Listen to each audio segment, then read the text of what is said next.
To give a special thanks to my parents for not giving up on me, always showing support, especially during this time. For all the parents, teachers, and students, please rise. I gotta get up again.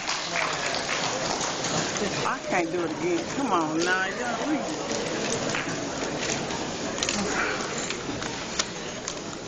Please give yourself a round of applause for Dr.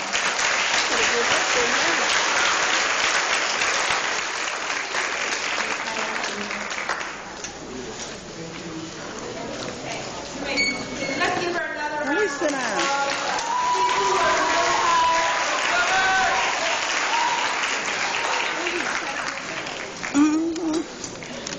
And they wouldn't let me see. At this time, I'd like to welcome someone very special. Her name is Dr. Naomi Lewis. She is the former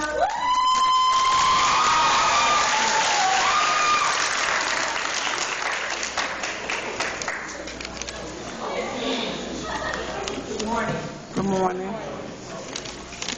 It certainly is my privilege to stand before you this morning.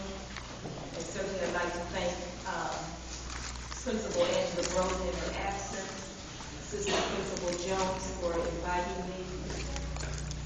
Thank you to the staff, the administrative staff, all the teachers, the parents, the students who made this possible.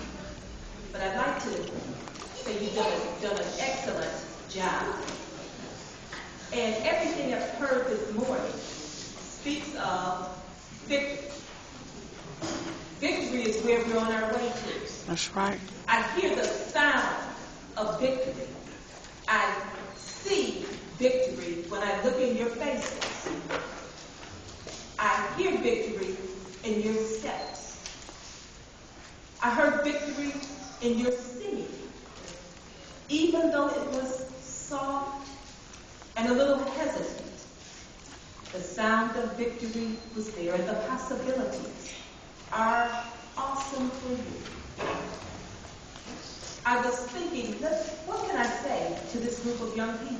Some I know and have played a major part in their education, and others I may not know, and many of the parents, we had relationships with. We are all in a situation with Detroit Public Schools, with the city of Detroit, with the state of Michigan, with our nation. If we look at it, the things the way they are, we would be very, very upset, very fearful. But if we look at it through the eyes of victory and faith, then we know that we have a place where we're going. I heard someone say dreams. I saw something about the dreams and the possibilities, the lives, our future. Our future doctors are here. Our future lawyers are here. Our hairstylists are here. Our mayors, our scientists, our accountants, our caretakers. That's right. Victory. When we speak of victory, people take it in different ways. Reminded of 12 men that went out looking for a place to possess, a land to possess. 10 of them came back and said, we can't overtake those people. They're big. Yeah, the land is good, but we can't do it. Many people will say to you, you can't do it because you're coming from a Detroit public school. And so you cannot compete with people from other suburbs, people from other states and other nations. But I'm saying to you that you can compete. I can say that because 2 of those 12 came back and they said, we can take it. We are well able. They saw all of the positive in the midst of what was a negative situation. And I'm saying to you young people, you have an opportunity to make a difference in the city of Detroit. You have an opportunity to make differences in your family. Sometimes we use the excuse, well, no one in my family has ever completed high school, or no one in my family has gone to college. And I want to say to you, even though I lived in a neighborhood on the north end side of Detroit growing up, and there were 6 children in the family, Different people in the neighborhood said those Lewis children are not going to make it because they're too poor. There's too many of them. But my parents insisted that we go to school and that we study and we read. And consequently, each one, social workers in the family, teachers, my brothers, they decided education is not for me. Let me finish high school and get in the factory and make a good living. And high school may be fine for you. The bachelor's degree today is like having a high school degree. That's it. But there's so many trades and so many things that you have an opportunity to do. I was listening to a McDonald's commercial, and that reminded me of past students as I sat in the lunchroom, and those guys were beat on those tables and beat out a pattern, a rhythm. But when I heard it on McDonald's, they're making money off what our students could have done, design. You have engineering.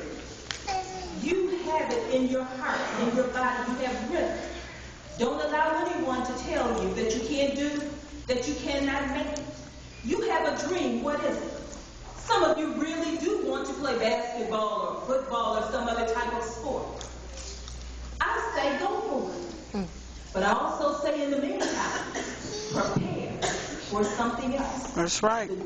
You are going to have many opportunities. I hear the sound of victory. Victory says as you are walking through that open door, open some other doors. As you're walking through that open door, pull somebody else along with you. There are a lot of us here today. We want to all make it. I was talking to 3 young ladies that have just finished their first year in college. The one thing they pointed out, we talk a lot about the Indians and other cultures that are coming from the Middle East, and we say how smart they are. They said, Ms. Lewis, some of them are not that smart, but they stick together. They study together. If one person is having a problem with something, they all get together and study and get it. And I'm saying to you, you're on your way to high school. Get you some study groups, some study partners. There's no way that one of us, one of you, should fail, should not make it. Not only that, you've got family support. You've got people in your neighborhood. You've got the school system. Draw on some support. Let people know that you need some help. Don't be afraid to ask for help, because the victory is there. The victory is yours. All you have to do is walk into it. You have the ability. You're mathematically